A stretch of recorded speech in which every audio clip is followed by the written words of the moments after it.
A terror attack occurred in Germany yesterday in a Christmas market when a Saudi Arabian man who was granted asylum plowed his car through a crowd of people. Much like you, I wanted to know what's going to change now. Is this a wake-up call for the West, or is this just one bad apple? Mainstream media refused to identify the man, saying that a car has driven into a group of people.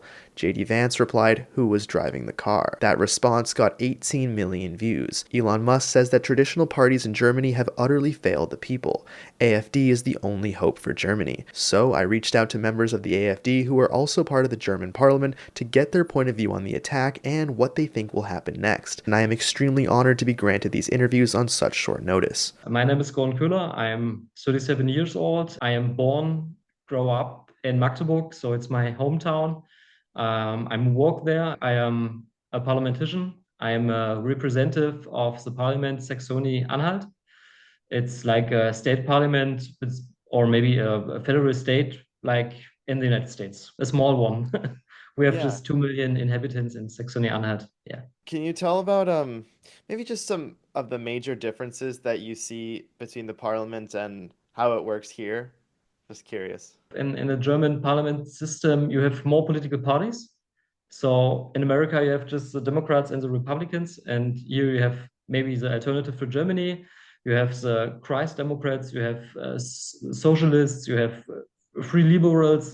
So you have more political parties. Yeah. So, following the attack, what do you think needs to change about Germany's national security protocols to ensure that an attack like this never happens again? Yeah, to save the borders. That is the first big step. Save the borders, protect the borders. In the last years, if you come, if you would like to come to Germany as a foreigner, as a stranger, it's possible. You came, just go in. You say the specific word, asylum, and then there will start a process that the people are can stay month, and we don't know the people, yes, but they can stay. If they said we have no citizenship, we have problems to deport them to bring back home. And that is the biggest problem. We have to protect the borders. A lot of refugees are coming about the Mediterranean Sea with boats. And if they are in Italy, the most of them go to France, to Belgium, to Germany. And yeah, to the first step, we have to save the borders and to check, to control what people are coming. And yes, that is the first big step. The second step is that we have to look what people are actually here. We have got in Germany a very big welfare system, and we see more and more that migrants are getting this. And for my opinion, we have to say, sorry, you don't can come here, you don't can work here, and to get our money that's not working. So that is one of the next steps. We also have criminal migrants, and we don't deport them. I think I don't know how it's work in America, but here in Germany is a big problem. We have some migrants, they have raped and very horrific criminal crimes, and they don't can go home because the authorities in Germany are don't do this, and that's the reason why I'm a political active. I would like to change that criminal migrants and migrants who are not working, they have to sorry, you have to go home. So that's one of the big points. And the third one is the secret service, intelligence. In Germany is not working. Just for an example, the assassin from yesterday, he write horrific things on Twitter or X. The authorities get a warrant from a woman. She write and said, he's writing in Arabic language some things like, I would like to kill German people. You have to check him. Yeah, be careful with him, and the authorities are do nothing. What kind of questions are these migrants being asked when they are crossing the border? Like I speak to many migrants here in the United States, and many of them don't get asked any questions at all. So I'm curious, just from your experience, do they get asked any questions about their background, who they are before they enter the country? If they are coming across the border, they can just say the one sentence, asylum, and then they are come in. So it's not in that way that. So I was last year with my family in the United States, and they asked us, "Where are you going? Have you got a hotel? Something like this."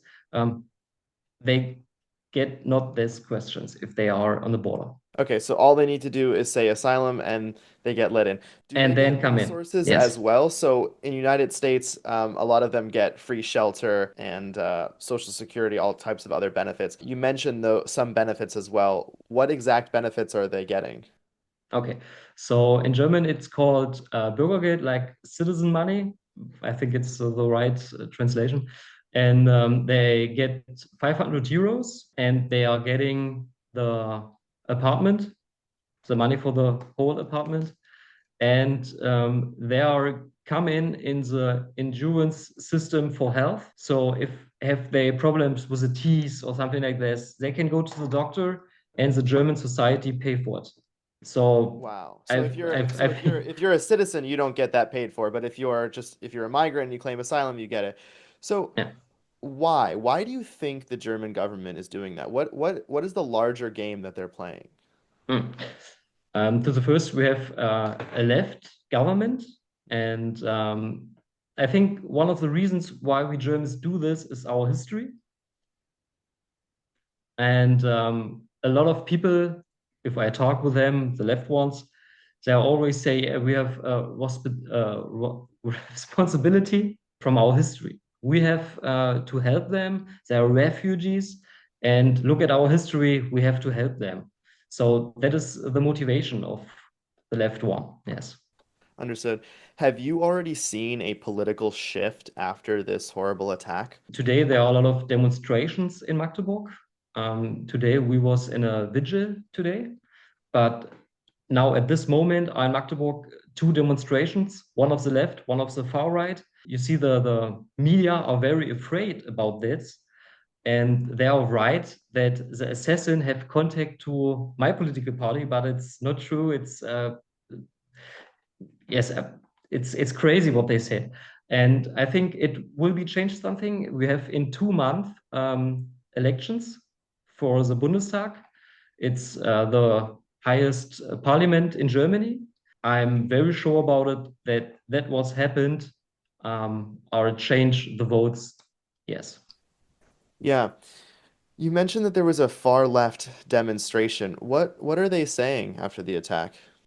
Um, there was said the reason for the demonstration is we are diverse. We are diverse is the logo of the demonstration, and they also said that far right politicians, yes, like me, are try to use that horrific the terror attack in our mind, and that is yeah, that is the reason why they are start a demonstration against this. I know that in 2015 and 2016, Germany welcomed more than like 1 million refugees, mostly from the Middle East.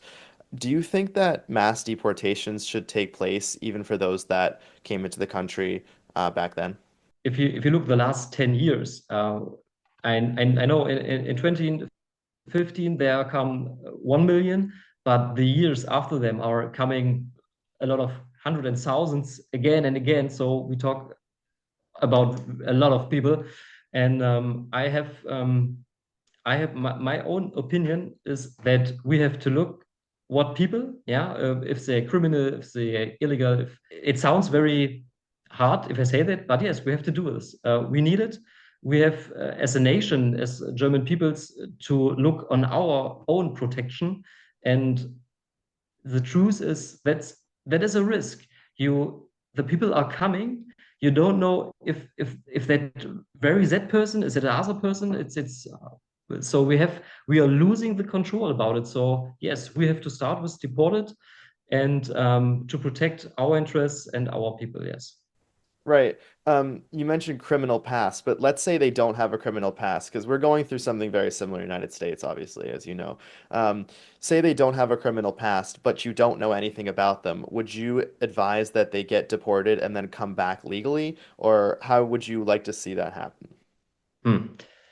So if they had a job and you see maybe the person is signed 7 years here, learn the language, and in that case, I would like to check it. And so not all, but we have very sensitive to look whose person are is good for our country. So we have to look from case to case. The attacker in 2006 came because of asylum. Saudi Arabia reached out for extradition. They wanted him back, and Germany denied it because of human rights concerns.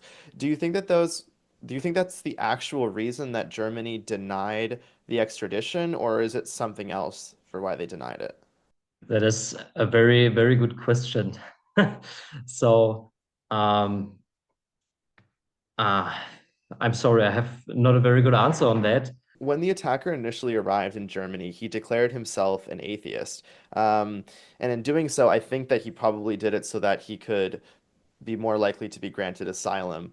Um, do you think that that's why he did that? Like, do we need to look more closely into Muslims entering into Germany and then converting? Can you maybe shed some light on that? Yeah, that's possible because it's just 24 hours after that attack, and now we are looking at what he write and something like this.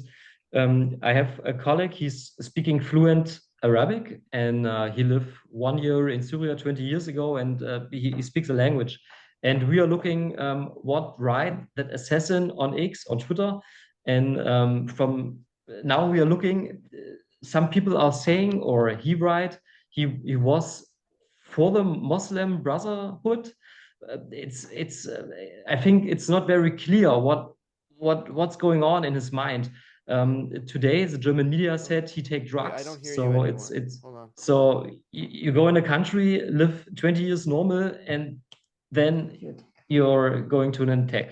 So I think he was planned this, so it's my just personally opinion, because it's now we start at the first.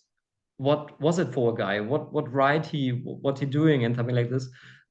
I mean, one reason why the Secret Service in Germany are failed because that's not our job. It's a job of the intelligence.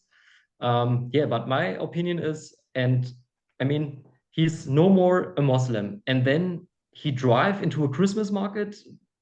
I think it sounds. I think more he's a kind of sleeper. So that's my opinion. In 2023, the attacker was pretty openly threatening to run Germans over on X. And a Saudi girl in Germany repeatedly warned the police about these messages, and those messages were ignored. Yet, there was an AfD politician, Kaiser, I believe her last name, shared statistics on social media about crime rates about Afghans and among Afghans in Germany going up in 2021, and she was actually fined 6,000 euros for incitement to hatred. Why do you think that the messages to the police were ignored and yet this politician was fined? This is kind of odd, right? The problem is that the ministry in responsibility for the police, it's from the socialists because the name of the ministry is Nancy Faeser. She's in responsibility of that police system, and yes, she is writing a lot of years ago for a very left magazine, the Antifa. I mean, you know that in America too. So they are very left. And I think if the left movement, the left parties, they dislike to talk about the real problems, because if we talk about the real problems, we have to spoke about migration, and they don't want it. They always said it's all fine, it's all good. And I think they're very looking for the message that, yeah, the migrant is not the problem. So they don't. And yes, the free speech is dangerous in Germany. If you said some things like alles für Deutschland, it's criminal. It means just all for Germany. So if I mean, I think if you said in America all for the US, it's not criminal. Yeah, but in Germany it is criminal. And actually, the situation about free speech is a person said about the politician, he's an idiot, and that person I get a yeah the police coming to that house looked to him and said it's illegal what they're doing. Oh, And I they think, searched the house as well. yeah, they searched the house. Yeah, and I think in a democracy it's be fine if you said that politician make wrong decisions. He's an idiot. I think it will be okay in a democracy that you can say this. Yeah. Right. Do you think if that woman who was messaging the police, if she was messaging about a man who grew up in Germany, would that claim be taken more seriously? Because the man was Muslim from Saudi Arabia, because of that, was it not taken seriously? That is a little bit crazy because the Secret Service are monitor what we as AfD politicians are right or said or something like this. And if you said something like this, that you give too much critical to the government or something like this, you will go in trouble. Like your example was a Frau Kaiser, and yes, it's a different if do this as a German, as a German politician, as a patriotic German politician, or if he does it as a migrant. Yeah, I think it's a big difference in Germany, actually. Yes. How much did Trump's win in the United States affect the enthusiasm for the AFD? Yeah. First, we are very happy about it that Trump win, and congratulations in that way. So just one sentence to that. The German media are said, "Oh no, the Kamala Harris are win. Kamala Harris will win this election." And if I talk with normally people here in a supermarket, something like this, the people said, "Oh no, the Americans can just vote for Kamala." So 70% already said no, Camilla will win. So it was a big surprise for the uninformed people here in Germany because all think that Camilla will win. If you are an informed person, especially about sports, then you should definitely check out the sponsor of this video, which is Prize Picks. They are the biggest daily fantasy app in the world, and once you use it, you'll see exactly why. The reason I decided to work with Prize Picks is because they actually list esports as one of the categories that you can pick on. And I haven't told you guys this, but video games have always been a big part of my life, so it's cool to see it become part of daily fantasy. I'll show you how it would work for football. All you have to do is set up a lineup. Let's say you make these three picks right here. So Purdy to throw 2 touchdowns, Allen to throw 237 yards, and Burrow for 277. If all three of those happen, you turn your $50 into $300. The best part is that if you use code Friedman and put in $5, you'll get a $50 bonus and you don't even have to win. Now, back to the interviews. So it changed a lot because yes, the left government said, "Oh no, if Trump win, he will leave the NATO. He don't America don't protect." It will change so many things. We hope that the Americans vote for Camilla, and yes, it was a very big surprise. And you see, maybe today Musk on X he writes after he is the Yes. last hope of Germany, Yes. and you see the media are they are going crazy. The German media is going crazy. If they read it from us, they dislike it, and they dislike to accept this. And for us as alternative for Germany, it's good that Trump win. Specifically, the situation about the conflict Russia-Ukraine, we hope that that will go in a good direction, in a peaceful direction. So yeah, so we are happy that Trump's win, and the media are very sad, and that's good. Yeah. Yeah. How much you mentioned Elon, I wanted to ask you about that. How much does Elon's support of the AFD impact your cause? Um, so the situation is that no one else will talk with us from the very important companies or something like this. All people or know if you talk with them, they will start the cancel culture. You get some problems. So that's the way it worked. So now with Elon Musk, he's we have a big company. He is now in responsibility in the government, in the coming government in January. Yes, so he's a very important man, and it helps us very much that the people see, oh, that people are talk with the AfD, it changed something. I feel it, Yeah. and it's very good. So yeah. Yeah, do you feel that undecided voters in Germany can be influenced by Trump's win and Elon Musk's support of the AFD? Do you feel like those two things are enough to convince undecided voters to support you? I think more that the reality it's bring the voters to us. because in Germany, a lot of companies are, the economy is not working. We have a lot of people who are going unemployed, so they have no job, no more jobs. So we have Bosch, Volkswagen, very big companies. So Volkswagen will fire 35,000 people, employees, in the next year.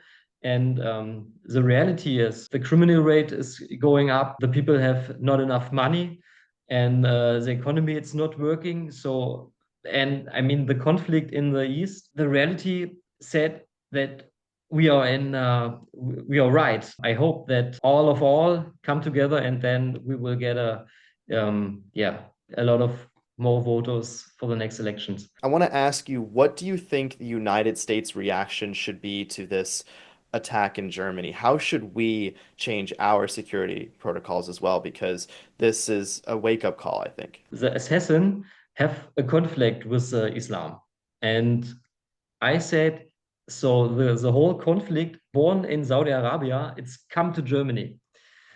And the United States make a good job if they said, oh, we are not sure if they is it good for the US or bad, we banned.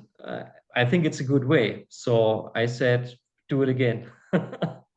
Okay, so the last question is about Switzerland. They technically banned face coverings, which include the burqa, and they place a large fine on you if you be wearing the burqa. What do you think about that? And do you think that Germany and the rest of the West should follow Switzerland's lead here? Hmm. The Switzerland are have got a democratic vote for this. The people said in a very democratic act, no, we don't like this, we don't want this, and it's not happened in Switzerland again that women are wear a burqa. So I'm very happy if we do in Germany that we are have a vote if you want that. A lot of muezzins or something like that, burqa. If you want this in your country, and then the Germans can vote for us if we want then or if they like it. So I would like that kind of democratic element are start in Germany again. If we talk with people here, maybe in the parliament or wherever, I said every time, look to the Switzerland. They live democracy. They ask the people about very controversial issues.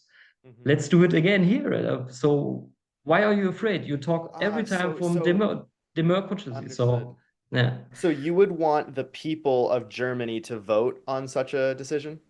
yeah, I would like that German people can do this. Yeah. Okay, understood. And I forgot to ask this, but the aftermath of this attack, being in your position, being a state representative, what is this aftermath like? Are you guys getting to answers? What's it like? Please tell us. Okay. Um, to the first, we was not very sure what happened exactly. What was it for a person? In the hours of that attack, you get so much information from different places. So they talk. There was a second car. That some buddies are write me that there is a shooter in a hospital, and there was some terrible information. So you have to look for the informations what you know. And today at 1 p.m. we was at that place where it happens yesterday, and we have a vigil. On Monday we will start a demonstration from our political party. We have a lot of very good politicians. Our chief of the party, Dr. Alice Weide, she will come to Magdeburg and speak. And yes, we will find the right words to say to the people that we will have to protect our interests, to protect our people. If we are in responsibility, we will change that police and secret service system, that they are not monitor the political opposite. They will look for criminal types, for terroristic types. That is the job what they have to do. I hope you enjoyed this interview with Gordon. As I said, it's a huge honor that he was able to speak with me on such a short notice. And be sure to subscribe and turn on notifications because tomorrow I will be posting the other interview that I did, and it's a fresh and different perspective. So be sure to stick around for that tomorrow, and I will see you there.